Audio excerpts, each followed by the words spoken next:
Hello दोस्तों, welcome to पाश and pictures. तो हम लोग आज बात करने जा रहे हैं e commerce and cyber security के बारे में। ये यूपी बोर्ड के अंदर आपका जो चैप्टर नंबर 5 है कंप्यूटर साइंस के अंदर, ये उसके अंतर्गत आता है। ये इसका पार्ट 1 है। आज हम लोग बात देखेंगे ई कॉमर्स क्या होता है। अगले लेक्चर में हम लोग बात करेंगे कि आखिर ये जो साइबर सिक्योरिटी है ये क्या है।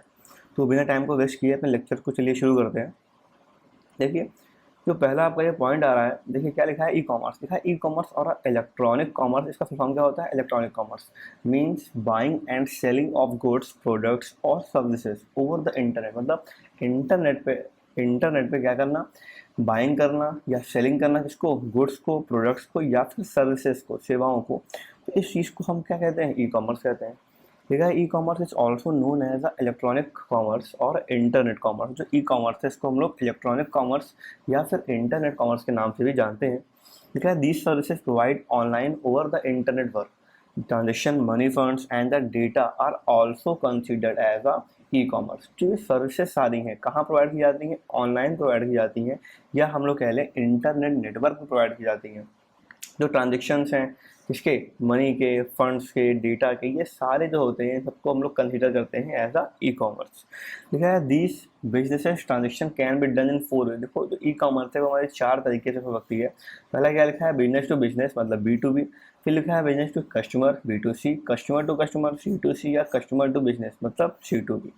ठीक है, जबकि ऑनलाइन स्टोर्स हो गए like Amazon, Flipkart, Shopify, Myntra, eBay, Quikr, OLX। ठीक है, सारे क्या, ये सारे these are the examples of a e commerce website, है ना।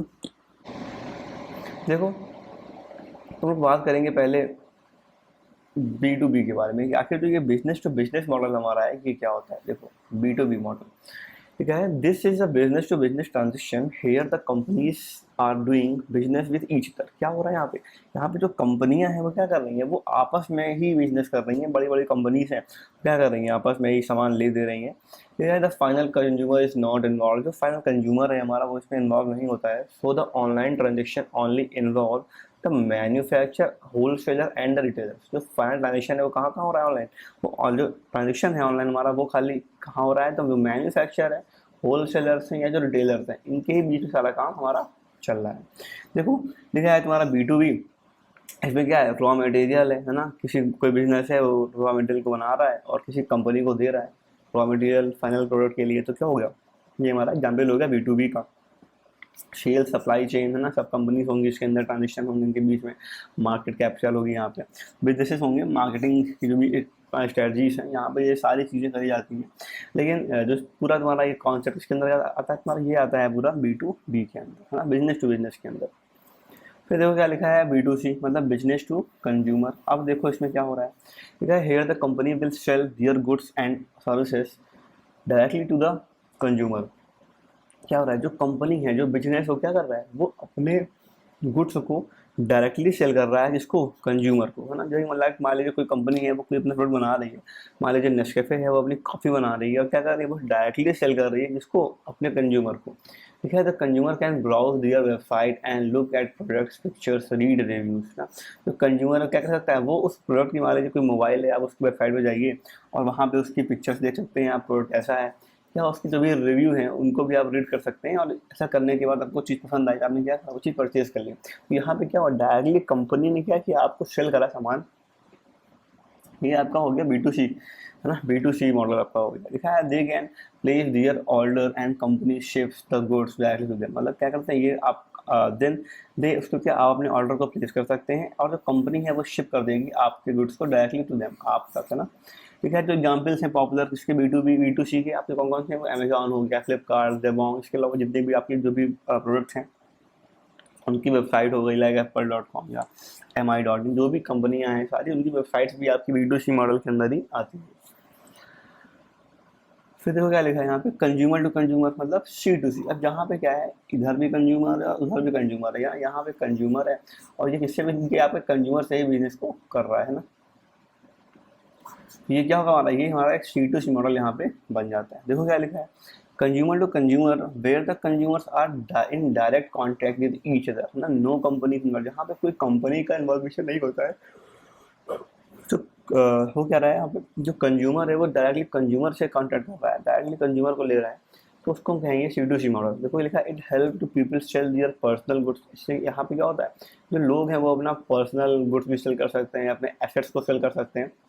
कहाँ पे, अपने इंटरेस्टेड पार्टी को लेके, है ना। जैसे कि जो भी गुड्स कौन कौन से यहाँ पे, कार हैं, बाइक है, जो इलेक्ट्रॉनिक्स है, मेनली इन चीज़ों की यहाँ पे सेलिंग वगैरह की जाती है। देखो OLX हो गया, क्विकर हो गया, क्विकर, ये सारे क्या, ये आपके सारे एग्जाम्पल्स हैं इस C2C मॉडल के।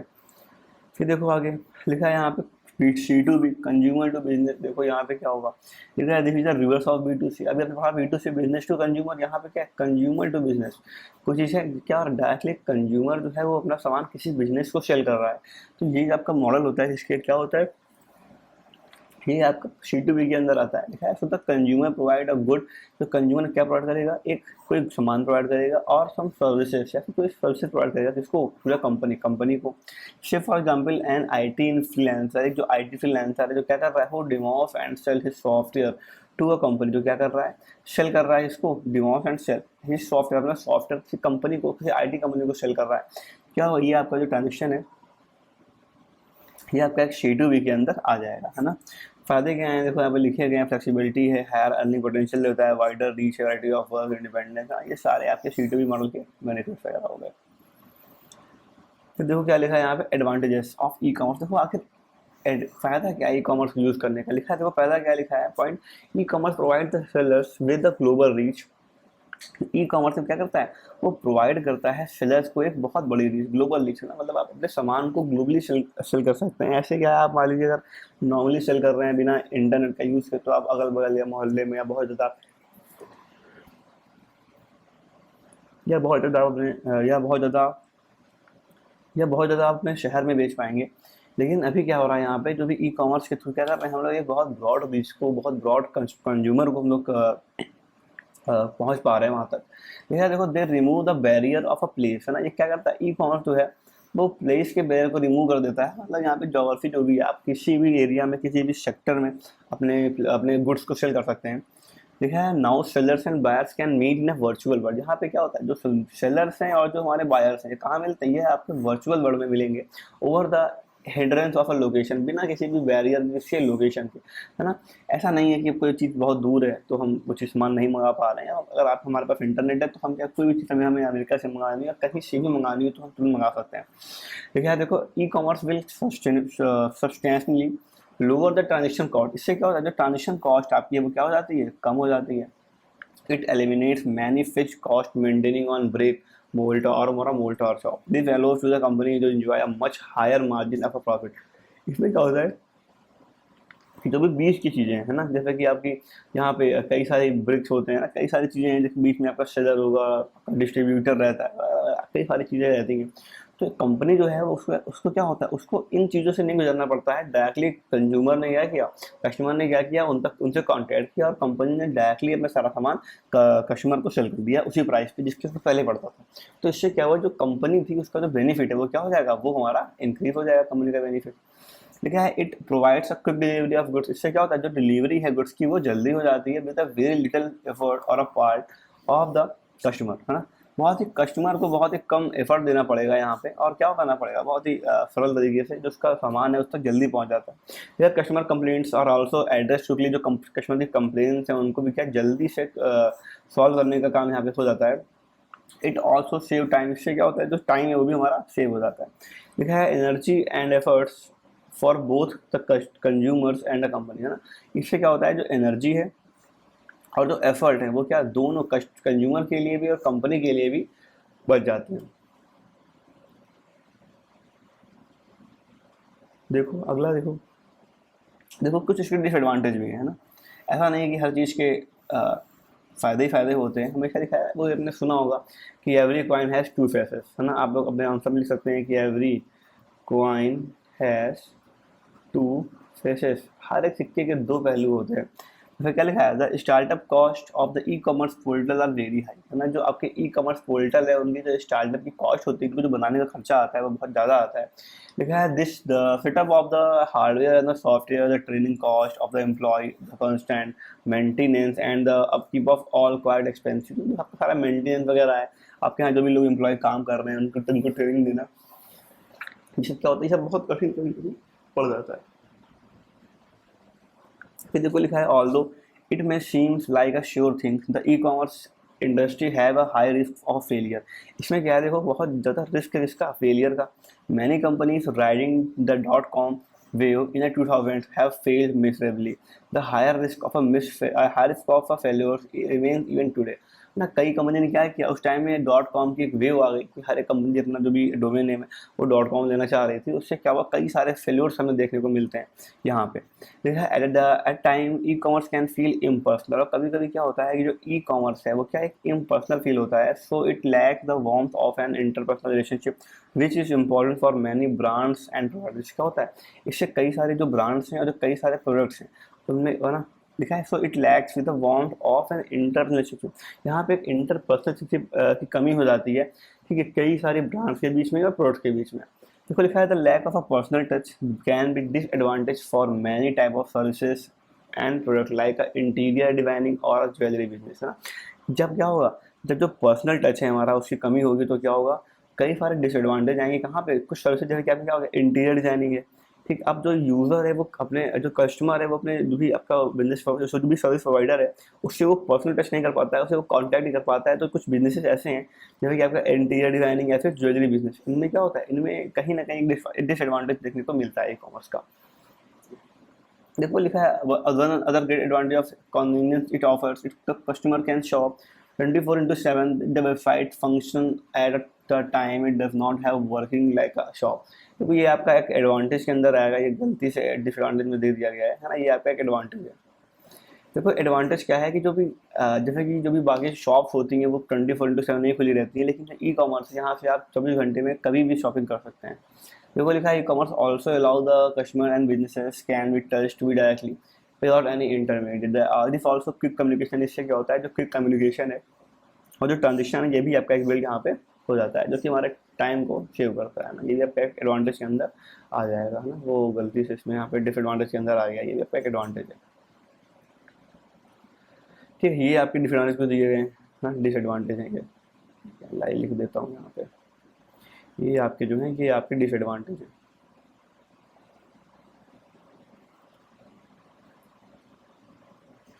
देखो क्या लिखा है security even other area of concern. यहाँ पे क्या होता है, ई कॉमर्स में कहीं ना कहीं सिक्योरिटी का भी जो रिस्क है आपको देखने को मिलेगा, ठीक है। कई बार क्या होता है, जो इन्फॉर्मेशन है कस्टमर की वो भी स्टोरेज हो जाती है, या फिर जो क्रेडिट कार्ड थेफ्ट है ना, क्रेडिट कार्ड पासवर्ड वगैरह आपका होता है, तो आइडेंटिटी थेफ्ट है ना, ये सब चीज़ें जो भी हैं, कई सारे प्रॉब्लम सिक्योरिटी को लेके भी हमारे ई कॉमर्स में आती हैं, ठीक है। Then there are also fulfilment problems even after the order is place, there can problem shipping delivery mix up, है ना। इससे क्या होता है, कभी कभी आपने ऑर्डर प्लेस कर दिया लेकिन जो शिपिंग है या जो डिलीवरी है आपकी वो बहुत लेट में हो रही है।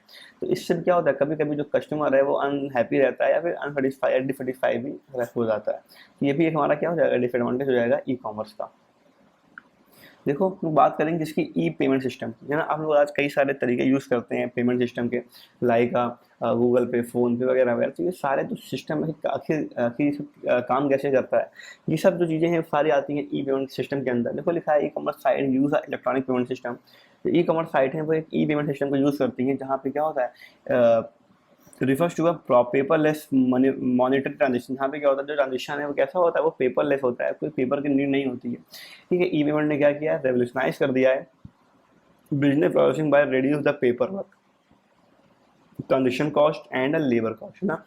इसने क्या किया, ई पेमेंट सिस्टम ने रेवोल्यूशनाइज किया है इसको, पूरे बिजनेस प्रोसेसिंग को, किसको रिड्यूस करके, पेपर वर्क है बहुत सारा पहले होता था, ट्रांजेक्शन कॉस्ट, कुछ लेबर का कॉस्ट था, उनको रिड्यूस करके बहुत ही ईजी कर दिया है ना, because user friendly and less time consuming than the manual processing. It help the business organisation to expand its market reach and expansion. देखो कुछ यहाँ पे सिस्टम दिए गए हैं ई पेमेंट सिस्टम के, है ना। देखो जैसे दिया गया है आपका, ये देखो जब ये क्या हो जाएगा, कई सारे मोड्स हैं आपका, लाइक हो जाएगा आपका क्रेडिट कार्ड, है ना। एक मिनट, ये आपका जैसे कि आपका मोड हो गया, आपका हो गया क्रेडिट कार्ड, है ना, क्रेडिट कार्ड।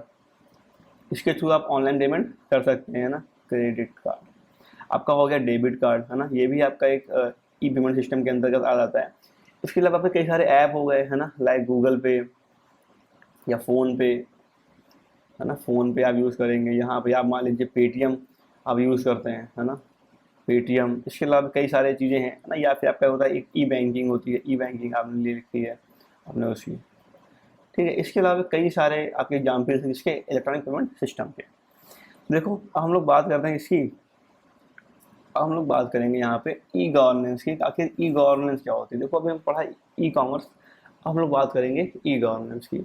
देखो लिखा है e governance with application of information and communication technology, ICT के अंदर ये सारा चीज़ आती हैं for providing government services in interchange of statics communication proceeding and integration of various independent system and services. देखो यहाँ पे क्या है, जो गवर्नमेंट है जब वो क्या करेगी अपने सर्विसेज का यूज़ करेगी इन सर्विसेज को या फिर स्टैटिक को इंटरचेंज करने के लिए, कम्युनिकेशन प्रोसीडिंग के लिए, या फिर integration of various independent system, जो अलग अलग काम कर रहे हैं सारे सिस्टम या सर्विसेज उनको एक साथ लाने के लिए काम करेगी, उस पूरे सिस्टम को हम लोग क्या कहेंगे? उसको कहेंगे हम लोग ई गवर्नेंस।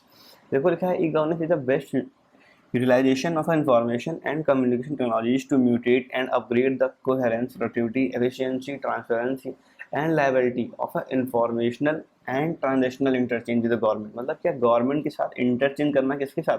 ठीक है, कई सारी चीज़ों को लेके, तो इसको हम बोलेंगे ई गवर्नमेंट। देखो यहाँ पे क्या है, जो गवर्नमेंट है वो कभी कभी एजेंसीज के बीच में काम कॉन्ट्रैक्ट करती है ना, अपना हो गई एजेंसी होगी सामने, या फिर आपका जो सिटीजन्स हैं उनको लेके, या फिर जो बिजनेसेस हैं उनको लेके। तो इस पूरे सिनेरियो को हम लोग कहेंगे ई गवर्नेंस। ठीक है, देखो टाइप यहाँ पे आएंगे गवर्नेंस के। अभी देखो ये आपकी ई गवर्नेंस है ना, कैसे आपकी कॉन्टैक्ट कर रही है ना। ये देखो ये आपकी हो गई ई गवर्नेंस है ना। यहाँ पे देखो ई डेमोक्रेसी, ई वोटिंग, ई सर्विसेज, ई बिजनेस, ई लर्निंग, ई हेल्थ, गवर्नमेंट, कई सारे सेक्टर्स इसके अंदर आ जाते हैं तुम्हारे।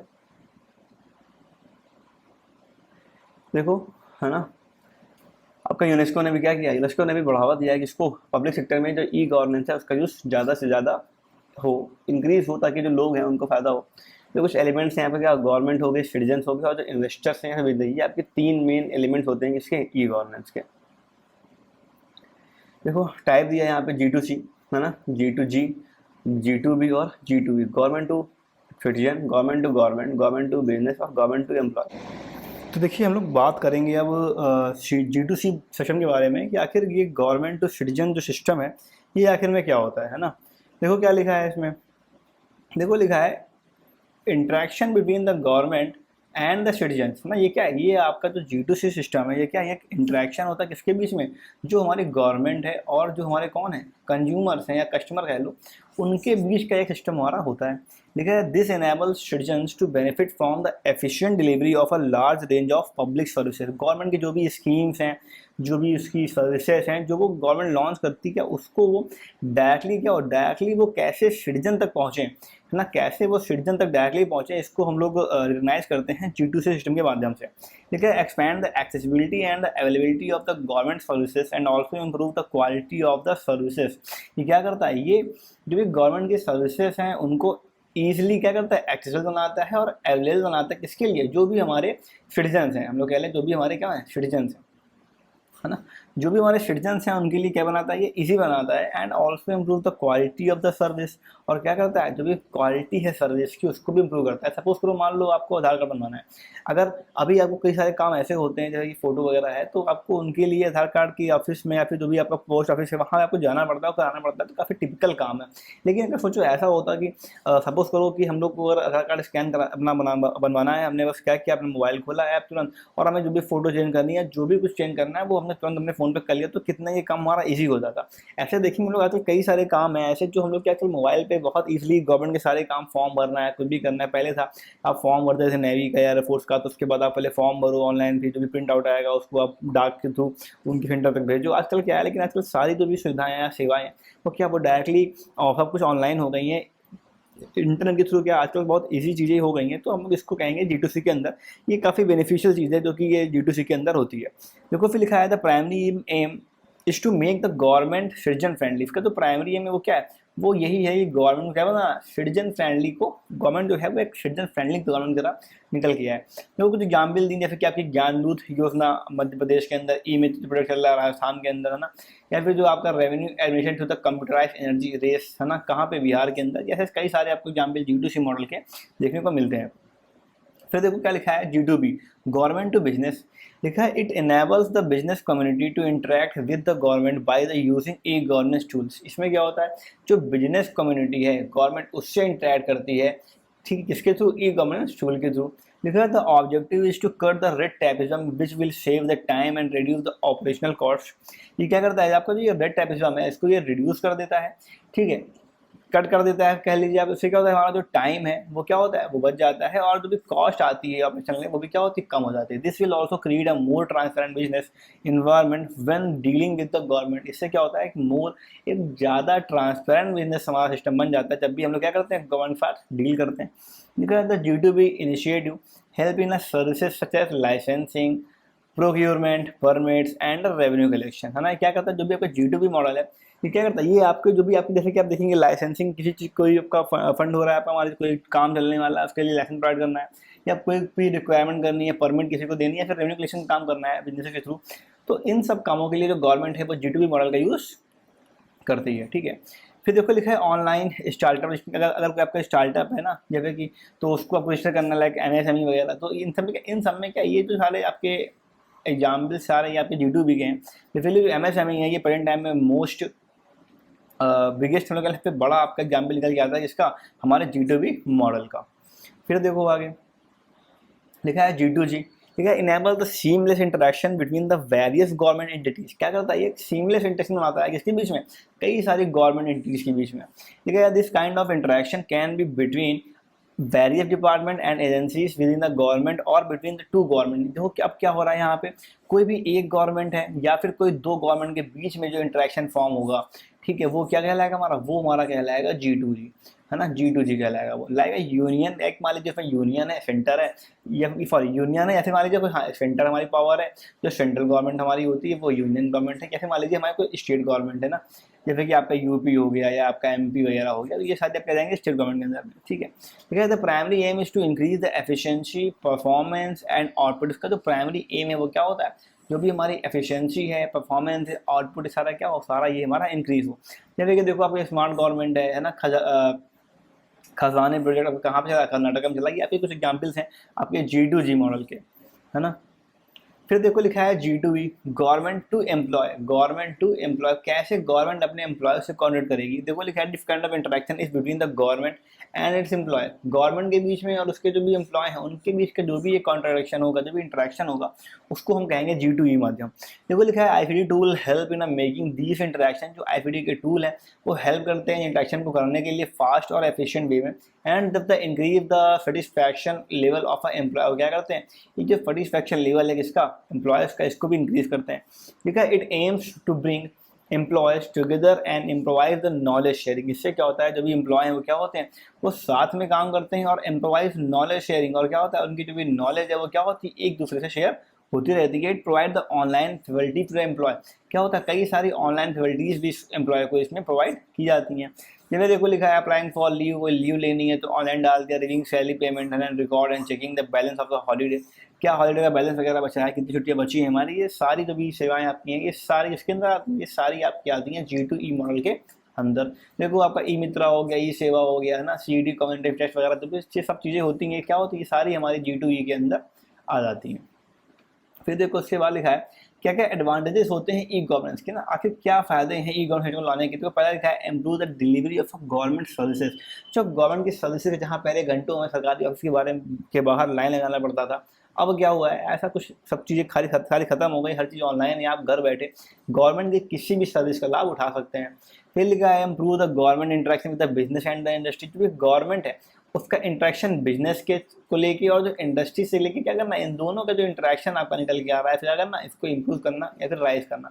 फिर लिखा है सिटीजन एम्पावरमेंट, है ना, for through the access to information. अब सिटीजन के पास हर एक जानकारी इजीली अवेलेबल रहती है, इससे उसका भी इंपॉवरमेंट देखने को मिलती है हमें G2 मतलब पूरी इस एक गवर्नेंस सिस्टम के अंदर में। फिर देखो लिखा है मोर एफिशिएंट गवर्नमेंट मैनेजमेंट, है ना, ज़्यादा से ज़्यादा क्या होता है अच्छा पूरा जो सिस्टम है मैनेजमेंट का वो और अच्छा गवर्नमेंट का हमारा हो जाता है। लेस करप्शन कम होता है।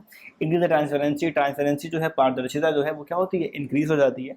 Greater convenience to the citizen and business, और क्या है सिटीजन्स के लिए, आम आदमी के लिए और हमारे बिजनेसेस के लिए क्या होता है ज़्यादा कन्वीनियंस मॉडल हमारा प्रोड्यूस होता है, निकल के आता है। देखो लिखा है कॉस्ट रिडक्शन, कॉस्ट जो होती है क्या होती है वो कम हो जाती है, और जो रेवेन्यू है वो क्या होता है इंक्रीज होता है, ग्रोथ होता है। देखो लिखा है improve the relation between the public authorities and the civil society. तो भी आपकी पब्लिक अथॉरिटीज हैं और जो आपके सिविल सोसाइटी है, इनके बीच में क्या जो रिलेशनशिप है वो क्या करना, इम्प्रूव करना या बेहतर कराना। ये भी आपका एक ई गवर्नेंस का एग्जाम्पल के थ्रू निकल के आता है। देखो क्या क्या इनिशिएटिव हैं जो ई गवर्नेंस के द्वारा लिए गए हैं। देखो इसमें कई सारे आपके डिसएडवांटेज भी हम लोग लिख सकते हैं, चाहे तो चाहे अभी लीजिए कहीं पे। देखो इसमें डिसएडवांटेज में आपका जो मेन आपका निकल के आएगा कि आखिर क्यों ये जो ई गवर्नेंस है वो सक्सेस नहीं है। ठीक है, डिसएडवांटेज यहीं हम कोने में लिखे देते हैं, एक दो पॉइंट्स देख लीजिए। यहाँ पे जो मेन इंपॉर्टेंट पॉइंट आपका निकल के आएगा डिसएडवांटेज के अंदर, वो क्या निकल के आएगा, वो पहला पॉइंट निकल के आएगा का lack of education.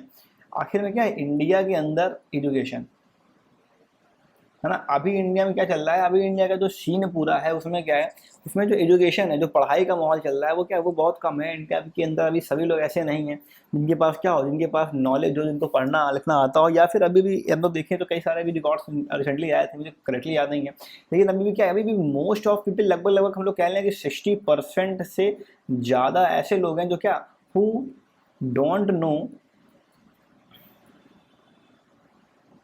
How to use computer, how to use computer, कि आखिर में हम कैसे कंप्यूटर को यूज़ करेंगे, उनको ये नहीं पता है, उनको इंटरनेट के बारे में नहीं पता है, उनको कंप्यूटर यूज़ करना भी नहीं आता है। तो एक ये भी मेन कारण निकल के आता है।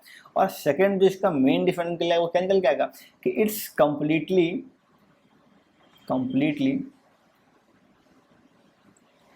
Depend upon internet. ये क्या है, ये अभी भी पूरी तरह से कहाँ पे डिपेंड है, ये पूरी तरह से डिपेंडेंट किस पे है, इंटरनेट पे डिपेंडेंट है। अगर और अभी भी क्या है, इंडिया के अंदर कई सारे सेक्टर्स हैं, कई सारे ऐसे एरिया जहाँ पे अभी भी इंटरनेट अवेलेबल नहीं हो पाया है। तो हम लोग ये कह सकते हैं कि ये कुछ डिसएडवांटेज है ई कॉमर्स के, कि आखिर कैसे जो लोग हैं वो ई कॉमर्स तक नहीं पहुँच पा रहे हैं, उसका यूज़ नहीं कर पा रहे हैं। फिर देखो आगे आपका लिखा है गवर्नमेंट के इनिशिएटिव। गवर्नमेंट ने क्या क्या इनिशिएटिव लेके रखे, देखो क्या क्या गवर्नमेंट ने लिखा है national task force on information technology and software development for fit 1910 में क्या हुआ, एक पूरी टास्क फोर्स बनाई गई। 1999 में क्या किया गया, एक पूरी मिनिस्ट्री डेवलप की गई आईटी सेक्टर के लिए, आईटी के लिए। फिर लिखा है 12 पॉइंट एजेंडा को लाया गया ई गवर्नेंस के लिए, ताकि क्या हो, जो भी सारे सेंट्रल मिनिस्ट्रीज हैं या जो डिपार्टमेंट्स आपके हैं इनको कनेक्ट किया जा सके, है ना। फिर एक आईटी एक्ट को पास किया गया, इनैक्ट किया गया 2000 में, और उसको अमेंड किया गया कब, 2008 में। देखा the first national conference of IT minister, state of IT minister was organize in the 2000। ठीक है, तभी आपका प्लान एक्टिवेशन आता है, तो क्या एक मीटिंग को ऑर्गेनाइज किया गया ना सारे स्टेट्स के आईटी मिनिस्टर्स की। फिर देखो लिखा है government fit up NISG national institute of smart government के लिए अपने उसने क्या किया, अपने लोगों को ट्रेन करने के लिए एक इंस्टीट्यूट को फिटअप किया। ठीक है, और आपकी ई सेवा हो गया, आपका भूमि कर्नाटका में, ऐसे कई सारे प्रोजेक्ट गवर्नमेंट ने लॉन्च किया। इसके अलावा आप देखेंगे जो NEGP है ना, नेशनल ई गवर्नेंस प्रोग्राम, जो भी इसको लॉन्च किया गया, इट कंसिस्ट 31, इसमें क्या है 31 मिशन कुछ अलग अलग हैं जो भी है ना इसके अंदर का काम कर रहे हैं। फिर देखो लिखा है NPIT national policy of information technology, ये भी क्या है, ये भी 2012 में आपकी लॉन्च करी गई। देखो यहाँ पे दिया गया आपका NEGP क्या होता है, ये आपका इंपॉर्टेंट पॉइंट है NEGP के लिए। हो सकता है एग्जाम में पूछ दिया क्या व्हाट इज NEGP, है ना। NEGP तो लिखा है NEGP plan provides a holistic view of a e governance initiative across the country. किसी भी कंट्री में जो भी का एक काफ़ी इनिशिएटिव बेस्ड तरीके से इनिशिएटिव हम लोग कह लें, जो भी इनिशिएटिव ले रही है गवर्नमेंट, उन सब चीज़ों को क्या देखने का एक हॉलिस्टिक व्यू है। इसको हम लोग NEGP के नाम से जानते हैं। अराउंड दिस आइडिया, इस आइडिया के अंतर्गत क्या, a massive country wide infrastructure reaching down to the remotest of a villages is involving. इसमें क्या हो रहा है, तभी आपके रिमोट एरियाज हैं, गाँव वगैरह की, वो क्या हो रहा है, धीरे धीरे इन्वॉल्व कर रहे हैं, धीरे धीरे ग्रो कर रहे हैं। And a large scale digitalization of a records is taking place to the enable rebel access to the internet. कहते हैं वहाँ पे इंटरनेट पहुँच रहा है, तो उससे क्या हो रहा है, वहाँ के लोग क्या कर रहे हैं, ईजिली इंटरनेट को एक्सेस कर पाते हैं, और क्या कर रहे हैं, वो डिजिटाइजेशन ऑफ रिकॉर्ड, कई सारा जो डेटा है, जो भी काम है, सारा क्या हो रहा है, वो सारा अब डिजिटल फॉर्मेट में धीरे धीरे हो रहा है। देखिए तो government has propose the implement of e Kranti. Government ने क्या किया, ई क्रांति को प्रपोज किया है इसके अंतर्गत NEGP 2.0 के अंदर में एक पूरा डिजिटल इंडिया प्रोग्राम को लॉन्च किया है, जो इसका उसने क्या किया है, इसको लोग शॉर्ट में ई क्रांति के नाम से भी जानते हैं। फिर देखो आपका ई क्रांति क्या है, आपका देखा था ई क्रांति डिजिटल इंडिया इनिशिएटिव, जो आपका डिजिटल इंडिया इनिशिएटिव है, उसका क्या है, एक इंपॉर्टेंट पिलर के तौर पे हमारा ई क्रांति निकल के आता है। Considering the critical need of e governance, mobile governance ना, good governance in the country, The approach and key components of e-क्रांति have been approved by the government। देखो कुछ आपके यहाँ पे ई क्रांति के काम दे दिए गए, जैसे कि आपके प्रोवाइडिंग सर्विस को प्रोवाइड करना, providing service partially under implementation, design element और स्कोपिंग।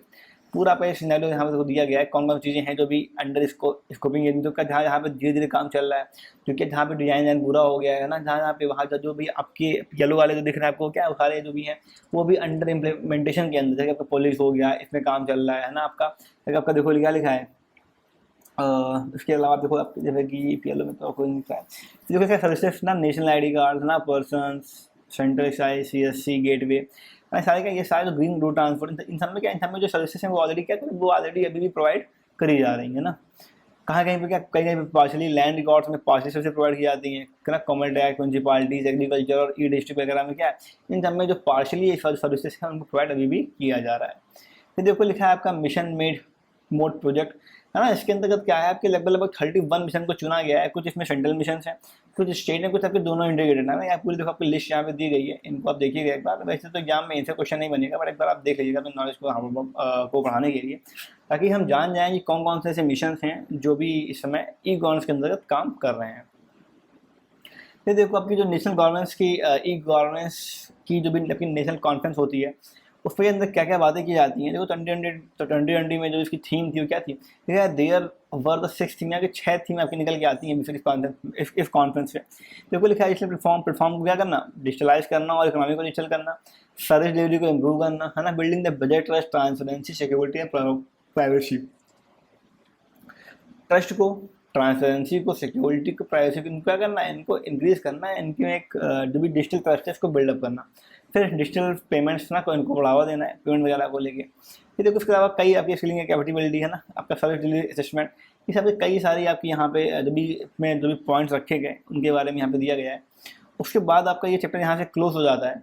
ठीक है, ये आपका जो ई गवर्नेंस का जो सिस्टम था ये यहाँ से क्लोज है।